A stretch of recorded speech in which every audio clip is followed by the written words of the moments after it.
चंदनपुर राज्य के एक गांव में राजवीर और सूरज नाम का दो सौतेले भाई रहा करते थे। सूरज की माँ सूरज को जन्म देते ही चल बसी।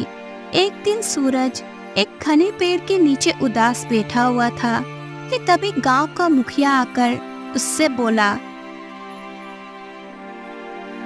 क्या बात है सूरज, आज फिर तुम इस पेड़ के नीचे उदास बैठे हुए हो? क्या घर वालों से फिर से झगड़ा हुआ? मुखिया की बात सुनकर सूरज उदास होता हुआ बोला, अब मैं आपको क्या बताऊं मुखिया जी, आप तो जानते हैं कि मुझे जन्म देते ही मेरी माँ चल बसी और माँ के गुजर जाने के बाद मेरे पिताजी ने दूसरा विवाह कर लिया, मगर दूसरी माँ ने मुझे कभी अपना बेटा नहीं समझा।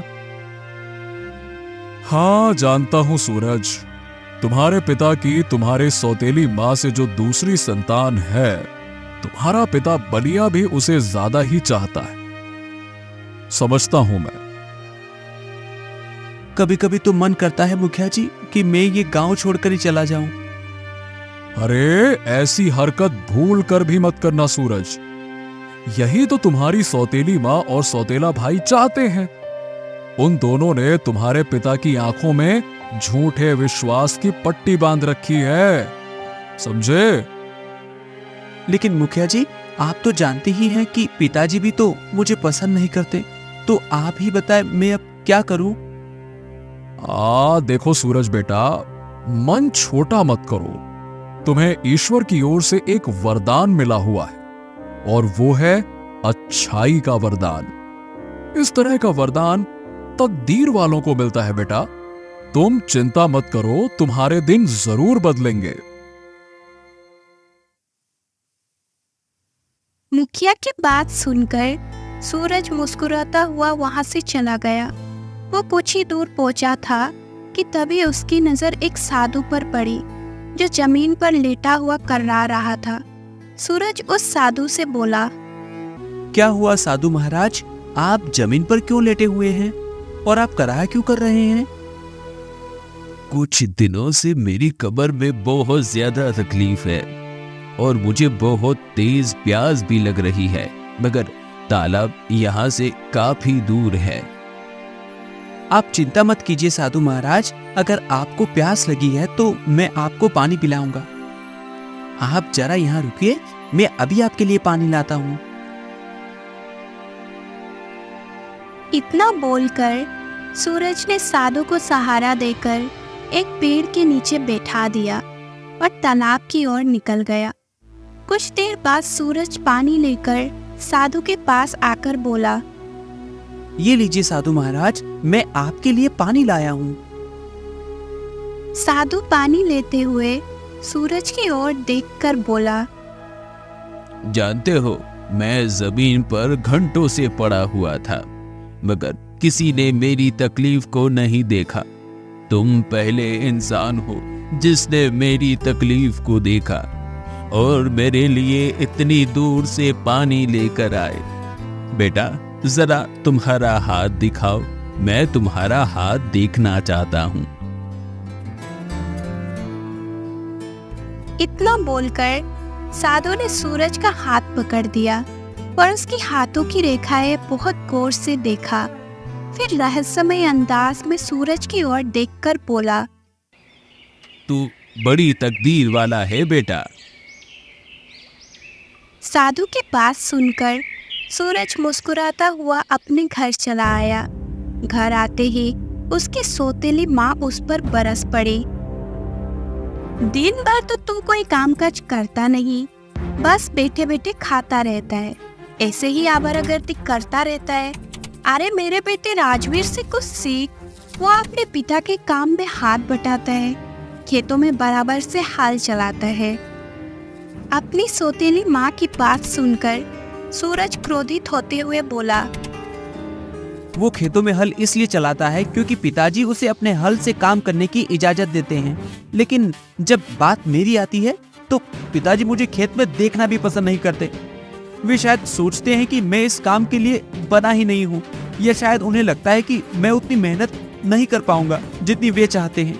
हर बार जब मैं खेतों की ओर बढ़ता हूँ तो उनके चेहरे पर एक नाराजगी दिखने लगती है। हाँ हाँ, जानती हूँ कि तू अपने पिता की नाराजगी को महसूस करते हो, लेकिन शायद तू अभी तक नहीं समझ पाए कि वो ऐसा क्यों करते। वो तुझे मनुष्य समझते हैं, समझा? क्योंकि जिस दिन तू पैदा हुआ था ना, उसी दिन तूने अपने माँ को खा बैठा। उनके दिल में इस बात की गहरी चोट है, पर हर बार जब वो तुझे देखते हैं तो उन्हें उस दिन का दर्द याद आ जाता है। अपनी सौतेली माँ की जुबान से ये सब सुनकर सूरज पूरी तरह से क्रोधित होकर बोला, बस बहुत हो गया माँ, इसके आगे मैं और कुछ सुनना नहीं चाहता। खबरदार जो मुझे माँ कहा। मैं तेरी कोई माँ वा नहीं, समझा? मेरा सिर्फ एक ही बेटा है और वो है राजवीर। ठीक है, मैं जा रहा हूँ और आज पिताजी से मैं बात करके ही रहूंगा। इतना बोलकर सूरज गुस्से से अपने खेत में चला गया, जहाँ उसका पिता बलिया अपने बेटे राजवीर के साथ बैठा हुआ था। सूरज गुस्से से अपने पिता से बोला, पिताजी, आज आपको मुझे बताना ही होगा कि आखिर मेरी गलती क्या है। क्या आप मुझे राजवीर की तरह प्रेम नहीं करते? क्यों आप मुझे राजवीर की तरह खेत में काम नहीं करने देते? तुम्हारी परवरिश करना मेरी मजबूरी थी। तुमने पैदा होते ही अपनी माँ को मुझसे छीन लिया। तभी वहां पर वही साधु आ पहुंचा जिसकी कुछ देर पहले सूरज ने मदद की थी। साधु बलिया की ओर देखकर बोला, ये तुम क्या कह रहे हो? तुम शायद जानते नहीं कि तुम जिस पुत्र को मनहूस बोल रहे हो, तुम्हारा वो पुत्र कितनी बड़ी तकदीर वाला है। ये और तकदीर वाला, ये भला कैसे संभव है? हाँ, वो तो तुम्हें समय आने पर ही पता चलेगा। साधु की बात सुनकर बलिया के बगल में खड़ा हुआ राजवीर सूरज का मजाक उड़ाते हुए बोला, ये आप कैसी बात कर रहे हैं साधु महाराज? तकदीर वाला और ये? अरे जो पैदा होते ही अपनी माँ को खा गया और जो इस उम्र में आकर भी अपने माता पिता पर बोझ बनकर बैठा हुआ है, वो भला तकदीर वाला कैसे हो सकता है? अपने सौतेले भाई की जुबान से अपने लिए ये सब सुनकर सूरज की आंखों में आंसू आ गए। तभी साधु सूरज की ओर देखकर बोला, तुम्हें दिल छोटा करने की कोई आवश्यकता नहीं बेटा। जो लोग तुम्हारा मजाक उड़ा रही हैं, वही लोग भविष्य में तुम्हारी प्रशंसा के पुल बांध देंगे। बस तुम्हें अपना हौसला कायम रखना होगा। तुम्हें किसी भी कीमत पर हिम्मत नहीं हारनी है। समय नजदीक है बेटा। इतना बोलकर साधु वहां से चला गया।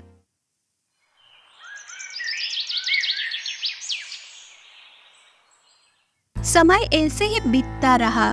कुछ समय बाद एक सैनिक सूरज के गांव में आकर सभी गांव वालों को एकत्रित करते हुए बोला, महाराज विक्रम अपनी पुत्री लता का एक स्वयंवर रच रहे हैं और महाराज विक्रम का यह आदेश है कि उस स्वयंवर में सिर्फ राजकुमार और राजा महाराजा ही नहीं, बल्कि उनकी प्रजा के आम वीर नागरिक भी हिस्सा ले सकेंगे। स्वयंवर की प्रतियोगिता में एक बहुत भारी तलवार रखी होगी। जो भी उस तलवार को उठाने में कामयाब हो जाएगा, राजकुमारी लता का विवाह उससे हो जाएगा और इस तरह से भविष्य का चंदन नगर राज्य का राजा घोषित हो जाएगा। इतना बोलकर सैनिक वहां से चला गया। सारे गांव में खुशियों की लहर दौड़ गई। चमकी अपने पुत्र राजवीर से बोली, तुम अपने पिता के साथ मेहनत से खेत में हाल चलाते हो और कड़ी धूप में पसीना बहाकर अनाज उगाते हो। मुझे विश्वास है कि तुम्हारे हाथों में वो शक्ति है कि तुम वो तलवार आसानी से उठा सकते हो। मैं भी यही बात सोच रहा था। माँ, मैं स्वयंवर में हिस्सा जरूर लूंगा। तभी वहां पर बलिया आ पहुंचा और मुस्कुराते हुए राजवीर से बोला, मुझे विश्वास है बेटा कि तुम मेरा नाम जरूर ऊंचा करोगे। हाँ पिताजी, आप दोनों का आशीर्वाद मेरे सर पर रहेगा तो मैं प्रतियोगिता अवश्य जीत कर आऊंगा। तभी बलिया ने देखा कि सूरज कहीं जाने की तैयारी कर रहा था। बलिया अपने बेटे सूरज से बोला, तुम इस समय कहाँ जा रहे हो? पिताजी, मैं भी स्वयंवर में हिस्सा लेने जा रहा हूँ। मुझे भी स्वयंवर में हिस्सा लेने का पूरा अधिकार है। तुम स्वयंवर में हिस्सा नहीं लोगे। और वो क्यों? क्योंकि ऐसा मैं नहीं चाहती। सुन, ये मेरा आदेश है। अगर आप मुझे बेटा मानती होती और माँ की तरह एक आदेश देती तो भगवान की कसम मैं आपका आदेश कभी नहीं ठुकराता। सूरज, तुम अपनी माँ का आदेश मानो या ना मानो, लेकिन कम से कम मेरा आदेश तो मान सकते हो। मैं चाहता हूं कि मेरा बेटा राजवीर ही उस स्वयंवर में हिस्सा ले और वो राजकुमारी लता का पति बने। ठीक है पिताजी, मैंने आपकी कोई भी बात आज तक नहीं टाली। अगर आपकी यही मंशा है तो फिर मैं स्वयंवर में हिस्सा नहीं लूंगा। इतना बोलकर सूरज उदास होकर अपने घर से बाहर निकल गया। राजवीर तैयार होकर सीधे राजमहल पहुंच गया। राजमहल के अंदर चंदनपुर राज्य के कुछ वीर युवक खड़े हुए थे और राजा विक्रम अपने सिंहासन पर बैठा हुआ था। राजा विक्रम उन सभी वीर युवकों की ओर देखकर बोला, वाह, मुझे विश्वास नहीं होता कि मेरे राज्य में इतने आम वीर नागरिक हैं जो मेरी बेटी से विवाह करना चाहते हैं। जानते हो तुम सबको मैंने यहाँ पर क्यों बुलाया है? राजा की बात सुनकर सभी युवक राजा विक्रम की ओर सवालिया नजरों से देखने लगे। तुम सबको यहाँ पर स्वयंवर में हिस्सा लेने के लिए नहीं बुलाया गया है और ना ही यहाँ पर कोई स्वयंवर हो रहा है, बल्कि मैं तो ये देखना चाहता था कि मेरे राज्य में कितने नागरिक हैं जो मेरा सिंहासन हासिल करना चाहते हैं। इसीलिए मैंने स्वयंवर का नाटक रचा था। इतना कहकर राजा विक्रम अपने सैनिकों से बोला, देखते क्या हो सैनिकों, इन सारे युवकों को बंदी बनाकर कारागार में डाल दो। कुछ दिन बाद इन सबको प्रजा के सामने फांसी पर लटका दिया जाएगा। ले जाओ। यह सुनकर राजवीर और वहां खड़े युवक बुरी तरह से डरने लगे। सैनिकों ने उन सभी को बंदी बनाकर कारागार में डाल दिया। कुछ ही देर में यह खबर चंदनपुर राज्य में जंगल की आग की तरह फैल गई। चमकी, जो कि कुछ देर पहले बहुत खुश थी, फूट फूट कर रोते हुए अपने पति बलिया से बोली, हाय मेरी किस्मत फूट गई जो मैंने अपने बेटे राजवीर को मारने के लिए महल भेज दिया। मुझे क्या पता था कि उस दुष्ट पापी राजा के दिमाग में क्या चल रहा है। अब मैं क्या करूं? हे भगवान, मेरे बेटे को कोई तो उस महल से वापस ले आओ। हाय चमकी, अब क्या होगा? और हम कुछ कर भी नहीं सकते। हमारी और तुम्हारी इतनी हैसियत नहीं कि हम राजा से इस बारे में बात भी कर सके। अपने माता पिता को इस तरह से रोता देख सूरज अपने पिता से बोला, दिल छोटा मत कीजिए पिताजी। अन्याय के सामने झुकना सबसे बड़ा पाप होता है। महाराज का कोई अधिकार नहीं कि वो इस तरह से प्रजा के साथ अन्याय कर सके। राजवीर मेरा भाई है। वो सोतेला है तो क्या हुआ? मैं तो उसे अपने सगे भाई की तरह मानता हूँ। मैं आप दोनों से वादा करता हूँ कि मैं उस राजा विक्रम के चंगुल से अपने भाई राजवीर को छुड़ा कर ही लाऊंगा। ये सुनकर चमकी सूरज की ओर देखकर फूट फूट कर रोते हुए बोली, मुझे माफ कर दे बेटा।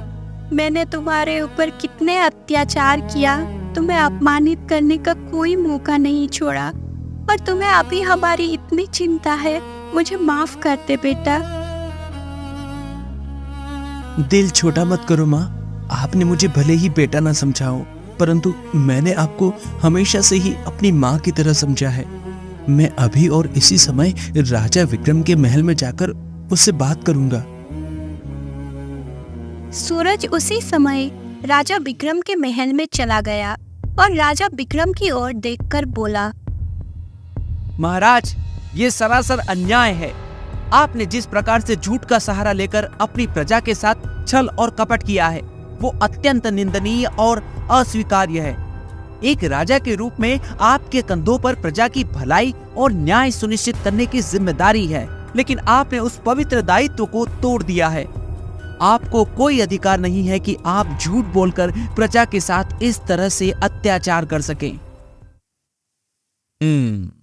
देखो, स्वयंवर में जितने भी युवक हिस्सा लेने आए थे, वो सब सिंहासन के लालची थे या फिर मेरी पुत्री के साथ विवाह करना चाहते थे। परंतु तुम पहले ऐसे व्यक्ति हो जो किसी लालच में नहीं आए, बल्कि उन सब की जान बचाने के इरादे से यहां आए हो। और इसका मतलब है कि तुम्हारे अंदर दूसरों के प्रति प्रेम है, और जिनके मन में दूसरों के प्रति प्रेम होता है, वही सच्चा इंसान कहलाता है। आओ आओ मेरे साथ, मैं तुम्हें कुछ दिखाना चाहता हूं। चलो आओ।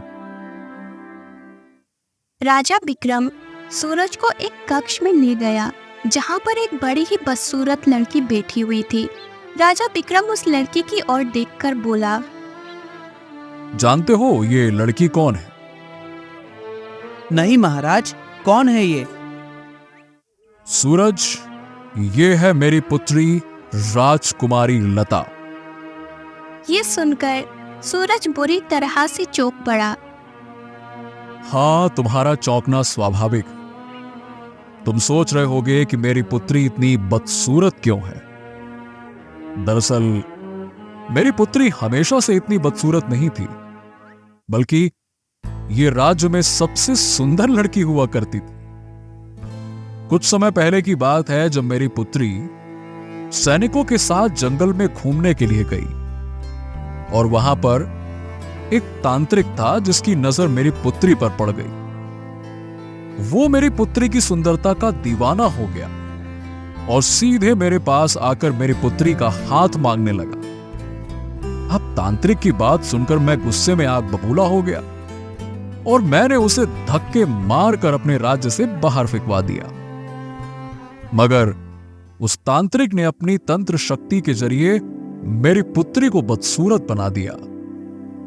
मैंने बहुत से पहुंचे हुए साधुओं को बुलाकर अपनी पुत्री को दिखाया, परंतु कोई भी मेरी पुत्री को दोबारा सुंदर नहीं बना पाया। परंतु एक साधु जो कि दिव्य शक्तियों के मालिक थे, उन्होंने मुझे बताया कि उस तांत्रिक की मौत ही मेरी पुत्री को दोबारा सुंदर बना सकती है। लेकिन समस्या यह है कि उस तांत्रिक को मारना इतना आसान काम नहीं है। उस तांत्रिक को केवल वही मार सकता है जिसके मन में दूसरों के लिए प्रेम हो। इसीलिए मैंने एक झूठे स्वयंवर का नाटक रचा और सबको बंदी बना दिया। मैं तो केवल उस व्यक्ति का इंतजार कर रहा था जो मेरे किए गए अन्याय को मेरे मुंह पर बोलने की ताकत रखे, और वो व्यक्ति तुम हो बेटे। केवल तुम ही मेरी मदद कर सकते हो सूरज। अगर ऐसी बात है महाराज, तो फिर मैं उस तांत्रिक को जरूर मौत के घाट उतार दूंगा। आप चिंता न करें, जिसने भी राजकुमारी को अपनी शक्तियों के जरिए बदसूरत बना दिया है, मैं उसे उसके किए की सजा देकर ही रहूंगा, और ये मेरा वादा है आपसे महाराज। युवक, अगर तुमने ऐसा कर दिया तो मैं अपनी पुत्री का विवाह तुमसे कर दूंगा। ये मेरा वादा है तुमसे।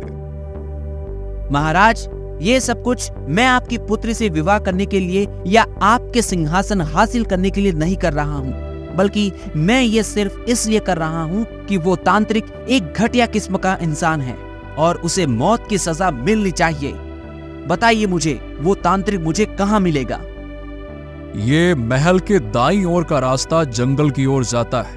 वो तांत्रिक तुम्हें उस जंगल में मिलेगा।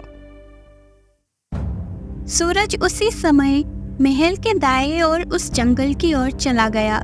सूरज ने जंगल में प्रवेश किया ही था कि तभी उसे वही साधु मिल गया जिस साधु ने उसे तकदीरवाना बोला था। साधु रहस्यमय अंदाज में सूरज से बोला, मैं जानता हूं कि तू उस तांत्रिक को मौत के घाट उतारने के लिए जंगल की ओर जा रहा है। प्रणाम साधु महाराज, आप इस बारे में कैसे जानते हैं? याद है, मैंने तेरी हाथ की लकीरें देखकर कहा था कि तू बड़ा तकदीर वाला है। हाथ की लकीरें बहुत कुछ बताती हैं। अब मेरी बात ध्यान से सुन। उस तांत्रिक को मारना इतना आसान काम नहीं है। इसी जंगल में तुझे उस तांत्रिक के पास पहुंचने से पहले एक सफेद रंग के तोते को तलाशना होगा। उस तांत्रिक की जान उसी सफेद तोते के अंदर कैद है। जैसे ही तू सफेद तोते को पकड़ेगा, अचानक वो पत्थर बन जाएगा। तुझे उस पत्थर के तोते को तांत्रिक के सामने ही तोड़ना होगा। इतना बोलकर साधु वहां से चला गया और सूरज उस सफेद तोते की तलाश में निकल गया। कुछ घंटे की मेहनत के बाद सूरज को सफेद तोता एक पेड़ पे बैठा हुआ नजर आ गया। सूरज ने तुरंत उस सफेद तोते को पकड़ लिया। अगले ही पल वो सफेद तोता पत्थर का बन गया। सूरज वो पत्थर का तोता लेकर सीधे जंगल में उस तांत्रिक को खोजने लगा। कुछ देर बाद उसकी नजर एक पेड़ के नीचे बैठे हुए एक तांत्रिक पर पड़ी। सूरज को देखकर तांत्रिक गुस्से में बोला, कौन है तू और यहाँ पर क्यों आया है? तुझे मौत के घाट उतारने के लिए। मूर्ख, मुझे मारना तेरे जैसे बच्चों का काम नहीं है। मगर मेरे लिए ये काम तो बच्चों से भी ज्यादा आसान है। इतना बोलकर सूरज वो पत्थर का तोता तांत्रिक को दिखाते हुए बोला, इस तोते को तो तुम जानते ही होगे। तोते को देखकर तांत्रिक की आंखों में भय की साए लहराने लगे। ये तोता तुझे कहाँ से मिला? इस तोते को मुझे दे दे। इसके बदले में तू जितना धन चाहता है मैं देने के लिए तैयार हूँ। इसको मुझको दे दे, दे दे। मगर सूरज ने उसकी बात सुने बगैर उस पत्थर के तोते को जमीन पर पटक दिया। अचानक तांत्रिक के शरीर में आग लग गई और वो जलकर राख हो गया। तांत्रिक के राख होते ही राजकुमारी लता अपने सुंदर रूप में आ गई। कुछ देर बाद सूरज राजा विक्रम के सामने महल में खड़ा हुआ था। अरे तुमने वो कर दिखाया जिसे करने की हिम्मत और ताकत यहाँ किसी के पास नहीं थी, यहाँ तक कि मेरे पास भी नहीं। मैं चाहता हूँ महाराज कि अब आप उन युवकों को रिहा कर दे जिन्हें आपने मौत की सजा सुनाई थी। हाँ सूरज, जैसा कि मैंने वादा किया था मैं उन युवकों को छोड़ दूंगा, लेकिन सबसे पहले तुम्हें मेरी पुत्री के साथ विवाह करना होगा और उसके बाद इस राज्य का राजा बनना होगा और फिर उन युवकों को तुम ही रिहा करने का आदेश दोगे। कुछ ही देर में सूरज का विवाह राजकुमारी लता के साथ हो गया और राजा विक्रम ने सूरज को राजा घोषित कर दिया। सूरज उन सभी युवक को रिहा कर दिया जिसे राजा विक्रम ने मौत की सजा सुनाई थी। साधु ने बिल्कुल सच कहा था। सूरज वाकई बड़ा तकदीर वाला था।